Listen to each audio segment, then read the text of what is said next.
The first thing I think everybody really wants to know is you have done so many different things in your life and at the firm. Well, not that many different things, well, yeah. you know, you're still very young, but exactly. But in those few short years, I'm searching. You're searching. You've been from Brooklyn to Harvard. Yeah. You've been at J. Aron and then Goldman Sachs. You have had many different jobs at Goldman Sachs. What have you learned through your transitions, or what were some of the more exciting ones that you've managed your way through? First of all, look, everything has always evolves. Everything changes, not as much as people think when the change is happening, but it's always changing. I started out as a lawyer. My first career was as a lawyer, and I was doing litigation. And in 1980, we were arguing about things that happened in 1969. And if I was writing a brief or doing something and I put my pen down at 11 o'clock at night, I'd come in the next morning and 8:30 in the morning, I'd get there and it was just where I left it. I had to pick up where I left off, and it was always, the same flow.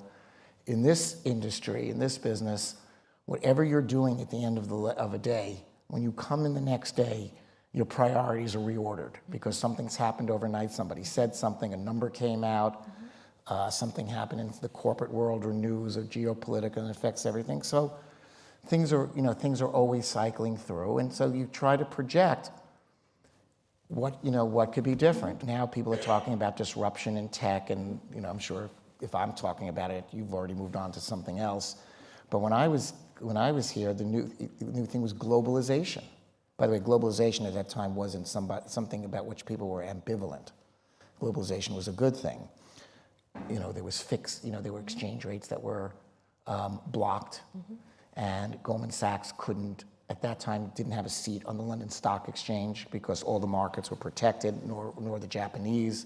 Big Bang happened at the end of the 80s. And it was globalization, then various forms of integration and various forms of technology, and so long that you see it goes the other way. Now people think, gee, you can't merge all these different companies in Europe, which was the whole reason why the EU was supposed to prosper. People are, again, as I said, ambivalent about globalization. There's protection. So you see these cycles, and you'll see all this stuff and a lot of things that I can't think of now because they haven't happened yet, and you always get surprised. But that's the mystery and the wonder of life, is that you just don't know. Two things you just said I think are so interesting for this audience in particular, because it is an industry that's full of surprises. It's an industry where you definitely can wake up the next morning and find out the world has changed and you have to change with it. It's also an industry where it sort of belies something that seems generational, and this audience can tell us better whether it's true, that you really have to keep changing jobs or changing places or have change to learn. This, to me, has always seemed to be a place where you could spend your whole life at Goldman Sachs and you will have as many jobs as you can imagine. Certainly. Some do, and some people have to figure out what they want to do. And people, we have a lot of illustrious alumni that are doing other things, and maybe they're not institutional, maybe they want to be by themselves, maybe they buckle under the weight of having to be in a team, and some people like it and some people don't, and people sort themselves out. I do think, and look, we're a skewed focus group, you and I, because we stayed in this institution, and I have a lot of friends along the way and people I work with that went out and did other things, and some are happy about it, some regret it, some people wonder what, you don't know. You've been a tremendous supporter of interns enjoying those opportunities. What do you think is essential for an intern to get the most out of their time here? I think you get out of things what you put into them. I think this is part of this. It's a lot of different things. You're here to learn. You're here to experience what it's like. Do you want to do what you're doing? Looking at people a little bit older than you in the company, a little bit more senior. Is that something I would like to emulate? If you don't want to do what the people who are in charge of your business or a collateral business, or you pick up the paper and you see the deals and you have no interest in it, and then that's not, you might as well find something where you really like this stuff. I'm not saying it has to be your only passion in the world. It's not my only passion in the world. But it's a chance for you to decide whether you like this. The lifestyle evolves as you get older. Believe me, the people who are giving you the work are not necessarily doing the same things you are. Also, to put together it's like I went to law school. It's like the first the first year in law school, it'd take me a week to read a case. By the third year, I'm just like flipping pages like this because you get used to things are more practiced. But you don't learn you can't get to that, how to read a presentation and figure out what's right and what's not, what's puffed and what's not, what's understated, what's not. The best way to do it is to put them together yourself and grind your way through it, and that's work. It's a little bit paint on, paint off. You don't know why you're doing things, but it's good practice. So you learn whether you like the stuff, whether you want to be like this, whether you want to invest in yourself this way, the sociology of the industry, the feeling it gets. And then people have different motives. Some people like all that because that's what they want to be when they grow up. And some people say, I don't want to be like that, but I would like I'd like the validation of having worked at Goldman Sachs, and I like the network, and some of the generic skills that you learn here, maybe not how to perform this model, but the generic presentation skills and being able to operate at a high level of finance and will suit me well. And so I'll be open-minded about whether this is what I want to do for a long time or not. But for some period of time, it's a very good graduate degree, and maybe I'll like it, maybe we'll see what goes on. And we recognize that people have that. People don't. I don't know that I would have signed a commitment to stay at Goldman Sachs for 30 years when I came here. But things evolve, and then once you're here, you can kind of plot and lean, and sort of have a lot of influence over the path that your career takes. It's interesting because when you mention the word passion, one of the things I know you are passionate about, and maybe you get to spend a little more time on, is history. And you were very involved in the New York Historical Society at one point. But when you think about history and you apply it to the periods you've seen at the firm, what is to be learned from the history? How's the brand evolved? How's the firm evolved? Well, let me just say that, look, I was never an academic. I think it gets a little overlooked, the value of liberal arts education, which I like, which I believe in. Of course, you want to be true to yourself and you want to be a complete person. But if you were just looking at nothing but raising the likelihood of success in your business life, you obviously have to have the content for your career, for your business, and you have to have as a predicate that the skills that go into it, but you really also have to be the kind of person that other people want to engage with, and diverse people want to engage with. So, you could be a very successful person and very narrow, but you better be very, very, very, very, very good at that narrow area, because in order to be good, people have to have confidence in you, you have to engage, you have to work in teams, everybody needs other people. And so, that's something I wouldn't cut short and continue to focus. So everybody thinks they have to have a business degree to come here. That's not true. Now, if you have a business degree, there's nothing wrong with having a business degree if that's been your academic interest, but I wouldn't steer myself into that. I found history and reading about stuff interesting to me because I always know intellectually, but you don't have the feel that there are cycles to things. I can't live in the current period without analogizing it to a different one. Maybe one that I lived in earlier or somebody else lived in earlier. There's very little, nothing has happened. History doesn't repeat, it rhymes. Yes. It doesn't repeat exactly, but you can learn from prior experience. You shouldn't learn too much because there's some deviation from it, but you have the reassurance that most of what has happened, the equivalent of it has happened before. The world continues to turn. And I found that reassuring and informative, reassuring that it gives you confidence that the world is going to continue to return, and informative because it kind of tells you how to behave. There is going to be an end to this. People's reputations are going to be made one way or the other. Your reputation with other people and your reputation with yourself, which is another name for confidence, is going to be affected how you perform under difficult times. And like I said, there are always difficult times. They're just always, because part of finance, part of what we do, is trying to figure out what the future is going to be and getting there. Helping steer people to a future that hasn't obviously, by definition, hasn't happened yet. Where's tech going? What are the markets going to do? Where are interest rates going to be? Is tech have legs? Is it substantial? Is the value going to bear out over time? And so people like us are always going to be in an arena of a kind, but if you want to have a quiet, easy life, there are a lot of ways of doing that. If you want to be in the mix of things that are on the cutting edge of, new things that are happening in every industry and have a say in the future and how to get there, this is one of those places where you do that stuff. But the future is, look, it's hard to predict the present, let alone the future. I mean, you read papers every day and people are trying to figure out what's really going on, and people can't agree on what happened or what's happening, let alone the future. But that's the lot of us. That's the lot that we have. Mm-hmm. I think that ability that you're describing to engage with people or have this kind of conversation and look at the long cycle is a key part of the way you've been able to engage a hugely diverse group of people globally. And when you think about that personal engagement, it is that broader education, that broader thought process, that ability to have lateral thinking that people come to Goldman Sachs for. And now you'll be applying it in so many different ways. Do you feel like that global network that you've built, you'll be tapping into in new ways? Yeah, sure. Look. Some of this is because I'm older.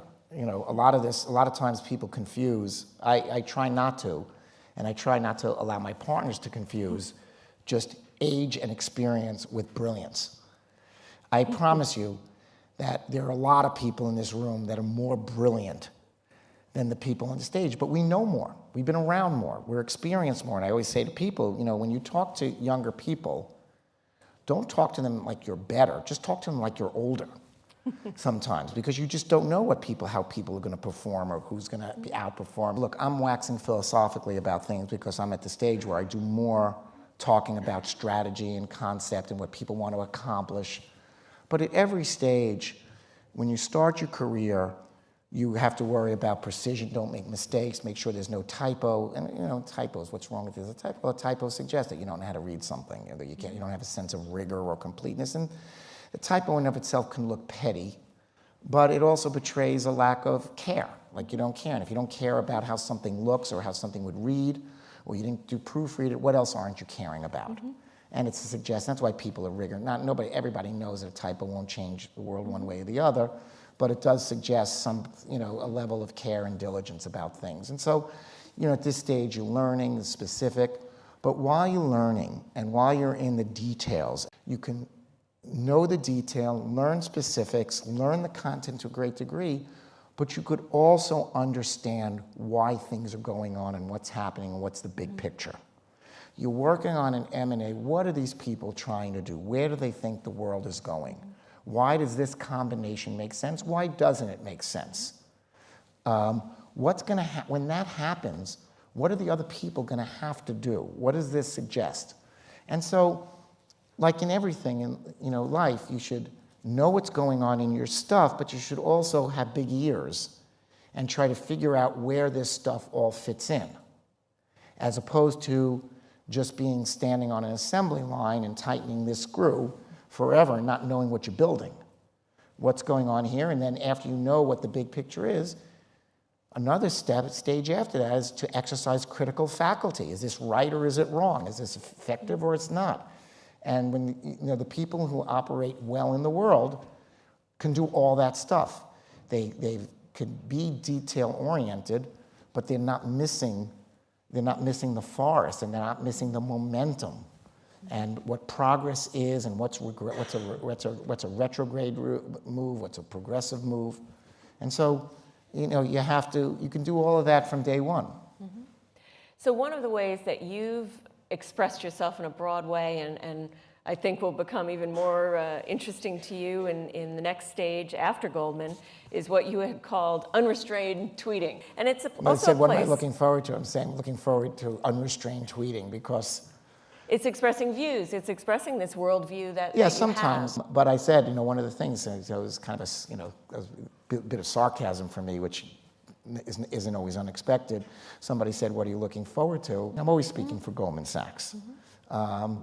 And Goldman Sachs is always speaking for me. And so that's an imposition, and so we're linked, and so one day we won't be as linked. I think I'll always be, it's the biggest part of my life. I'll always think of myself as, even when I'm not in the firm, and people will think of me that way, but there will be a lot more separation.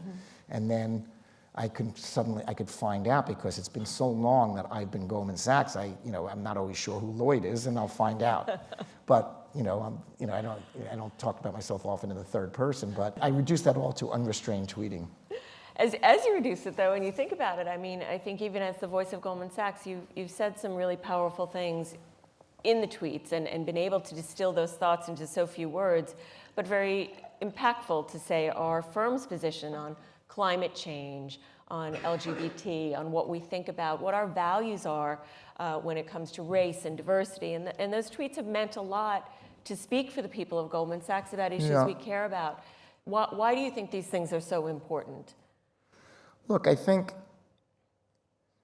there's been a lot. I mean, there was a lot written in the papers about whether, because the CEO, because of the especially in the U.S., the Trump administration and CEOs and the interaction between the two, and are people required to speak out, and should they, or they're entitled to speak out? My attitude on that is that the platform I have at Goldman belongs to really Goldman. And I have it because I'm occupying that position. And as a result of it, I shouldn't really use it for my personal agenda. In other words, some people have said, well, I have to go out and say things that I think are right. I said, well, no, you don't. I mean, you have a megaphone because it's not yours, and so you kind of have a duty not to. So, on the other hand, there are certain things that I'm licensed to do and maybe even obligated to do in some sense. And I think of those as, two areas, one of which is things where everybody would recognize it's within the scope of our expertise. So if the government's going to default on its debt, I think I'm in a position to say that would be a bad thing for the markets, and that would have draconian consequences, for economies and socially in society. Again, things that are, certain shutting down the government, or things where, commenting on the tax bill, commenting on monetary policy, people would realize, just because we have an opinion doesn't make us right, but people would think that that is a core expertise of Goldman Sachs.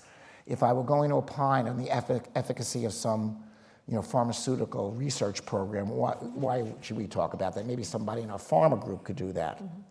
But so the scope of expertise, and another category is what I think is my role as kind of champion of the people who work here. Not in every facet of their lives, but at least in their ability to perform up to their potential at Goldman Sachs. And so, LGBT issues. I mean, people, who are, gay should have the same career opportunities, should be able to move their significant others or spouses around the world, and should have the same health benefits. And in certain cases, that wasn't the case because it was different. You couldn't have the same health benefits. You couldn't get a visa, and created an environment where it wasn't friendly, and people were repressed, and they weren't able to perform their function because half their mind was diverted to something else. And so there, I felt champion of the people. Same thing with immigration rules, when there was a blanket restriction on immigrants from certain countries or getting visas. That was something, and so. Questions like that, I feel, again, not licensed to talk about, but maybe obligated to talk about, because I'm the voice for the potential of the people here.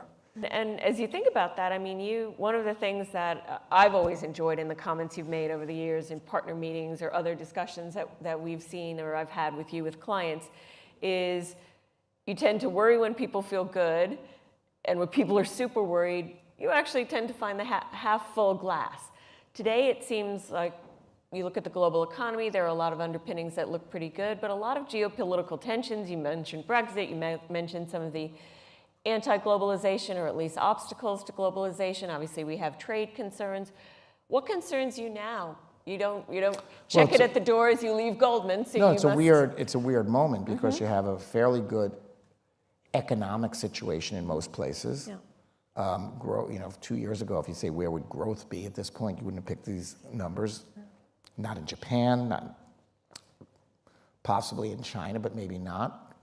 Not in India, not in Europe, and even the UK is defying what expectations are around Brexit. Now, some people say yet, maybe these things will go, awry, but generally global growth is a little bit better than, not a little bit better, much better than people thought. Then people who are antagonistic to whatever government is doing will say, well, they're just mortgaging the future and they're, it's bad policy, it'll come home to roost and blah, blah. See, but the point is that usually the economy and the political mood is in sync. They seem quite opposite at this time everywhere. Almost everywhere. And that's a very funny situation, and I don't know what the answer is. I'd like to thank you for the influence you've had on the firm and for the hour you've spent with this group sharing your thoughts. Good luck, guys. So we're passing. I'm like at the end, you guys are at the beginning, and we'll together collectively span a lot of history. Thank you so much. Thanks, guys. Good luck Thanks, to everybody. everybody.